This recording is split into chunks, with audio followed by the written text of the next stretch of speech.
नमस्ते।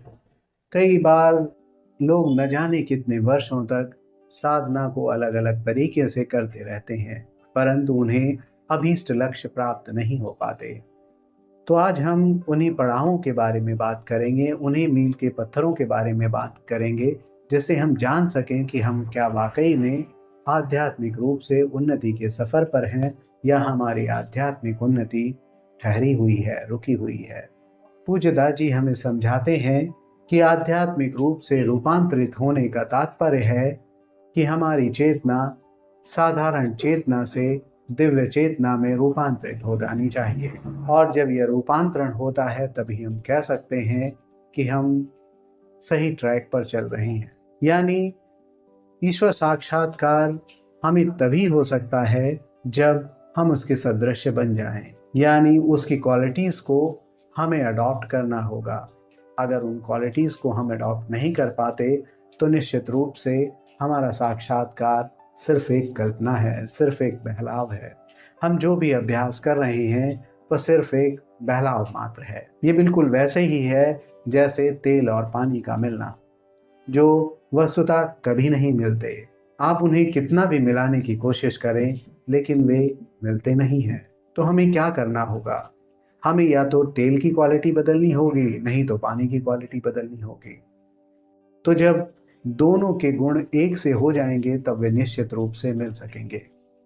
तो यदि हमें उस मालिक में, उस ईश्वर में लय होना है, उनका साक्षात्कार करना है, तो हमें भी उनके सदृश, उनकी क्वालिटीज़ को अपनाना होगा, आत्मसात करना होगा। और वे क्वालिटीज़ जब हम किसी भी तरह से साधना करते हैं, चाहे हम किसी तरह से पूजा कर रहे हों, जप कर रहे हों, ध्यान कर रहे हों, कुछ भी अभ्यास कर रहे हों, तो उस अभ्यास के दौरान ये कुछ एक चेक पॉइंट्स हैं।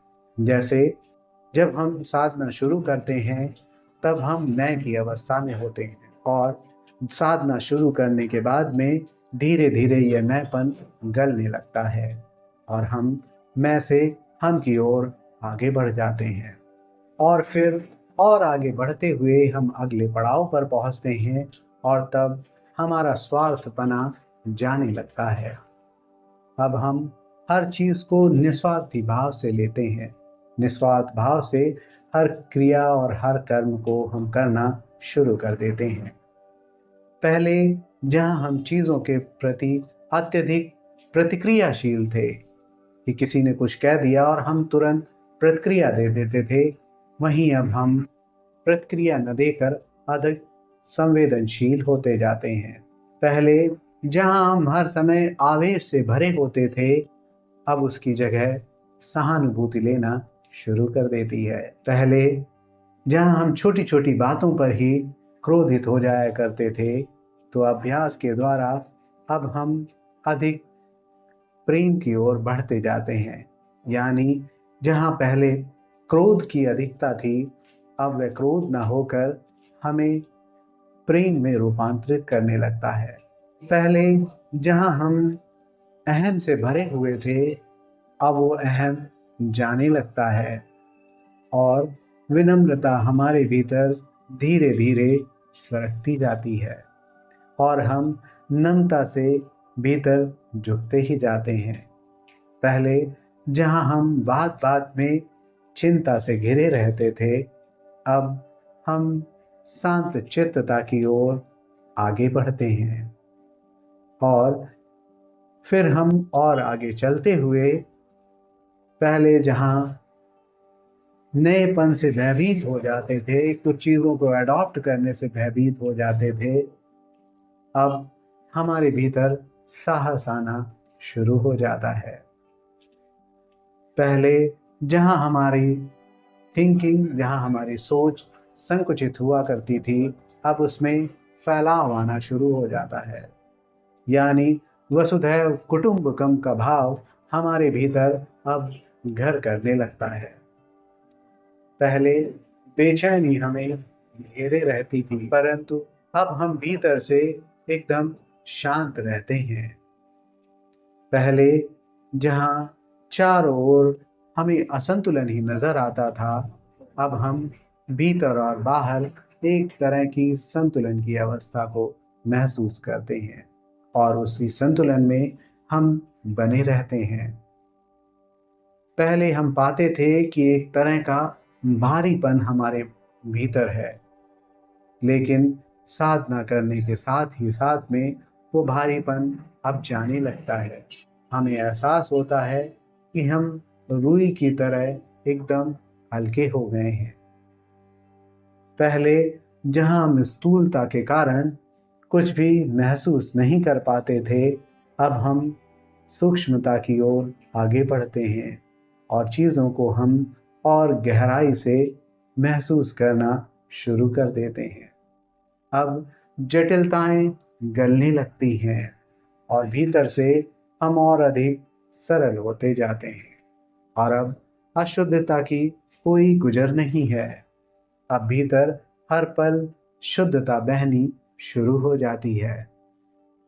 पहले जहां इच्छाएं हर पल हमें परेशान करती थी, हर समय एक नई इच्छा कुछ पा लेने की, कुछ करने की, किसी से छीन लेने की, जो कि हमारे भीतर असंतोष को पैदा करती थी, अब हम संतोष की ओर आगे बढ़ते हैं। पहले हमें जहां हर चीज को लेकर आसक्ति रहती थी, एक तरह के बंधन में रहते थे, अब हम पूरी तरह से अनासक्त होना शुरू कर देते हैं। पहले जहां हम कुछ भी कर देते थे या हम अक्सर ही सोचते थे कि सामने वाले को ये करना चाहिए, यानी हम अपेक्षाएं पाले रहते थे, अब वो अपेक्षाएं नहीं रह जाती। किसी को बदलने की अपेक्षा, किसी से कुछ करने की अपेक्षा, किसी से कुछ पा लेने की अपेक्षा, अब ये सारी अपेक्षाएं जाने लगती हैं और उनकी जगह स्वीकार्यता अब अपना निवास स्थान बना लेती है। पहले हम जहां सिर्फ अपनी पूजा के लिए, ध्यान के लिए, जप के लिए केवल सोचा करते थे, अब वह सोचना महसूस करने में बदल जाता है और ये और आगे बढ़ते हुए अब हम महसूस करने से आगे अनुभव करने की तरफ आगे बढ़ जाते हैं और अब ये अनुभव भी होने में बदल जाता है और तब हम और आगे बढ़ते हैं और फिर यह होना भी छूट जाता है और हम ना होने की कंडीशन में रहने लगते हैं। अब यहाँ हम और आगे बढ़ते हैं और आगे बढ़ते हुए अब हमारी ये सारी जो साधारण बुद्धि है वो पीछे छूटने लगती है और उसकी जगह अब विवेकशीलता ले लेता है, यानी अब हर चीज हमारी विवेकपूर्ण हो जाती है। अब ये पल है जब हम अपने कर्म बंधन से छूटने लगते हैं और धीरे धीरे अब हम मोक्ष के अधिकारी बन जाते हैं। जब यह अवस्था आ जाती है तो यहाँ पर हम समझ सकते हैं कि निश्चित रूप से यदि हम इस दशा में बने रहें तो हम मोक्ष के अधिकारी हैं। इसके आगे हम और आगे बढ़ते हैं। अब हम उसके पास होने से अधिक प्रेम में होना शुरू कर देते हैं। अब हर पल उस ईश्वर की समीपता को हम महसूस कर पाते हैं। तो यही अभ्यास की मूलभूत उपलब्धि है जिसे हमें पाना है। हम चाहे जो भी अभ्यास कर रहे हों, अंत में हमें इस तरह से आगे बढ़ना है और ये सभी चीज़ें हमारे आध्यात्मिक अभ्यास के पड़ाव में आनी चाहिए। यदि ये नहीं आ रही हैं, इसका मतलब है कि निश्चित रूप से हमें दो चीज़ें चेक करनी ज़रूरी है। पहली ये कि जो चीज़ हमें बताई गई है, यानी जिस पद्धति में भी हम हैं, उसमें जो जैसे बताया गया है, क्या हम उसे एज इट अडॉप्ट कर रहे हैं? यदि नहीं कर रहे हैं तो निश्चित रूप से जान लीजिए कि हमारे भीतर कोई परिवर्तन नहीं आने वाला। हम चाहे जन्मों तक उसी तरह से करते रहें, लेकिन उसका कुछ भी नहीं होने वाला।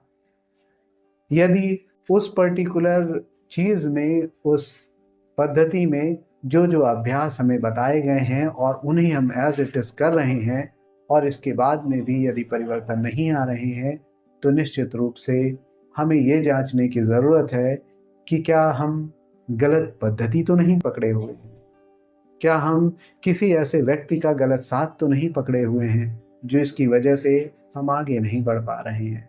तो यदि ऐसा नहीं हो रहा तो प्लीज़ चेक कीजिए और आप सब आध्यात्मिकता में चमकते हुए सूर्य बने। ऐसी मंगल कामनाओं के साथ में कि आपकी चेतना एक साधारण चेतना से विस्तारित होती हुई दिव्य चेतना में तब्दील हो जाए और आपको ईश्वर साक्षात्कार हो। ऐसी मधुर और मंगल कामना के साथ आप सबका मंगल हो, सबका कल्याण हो। धन्यवाद।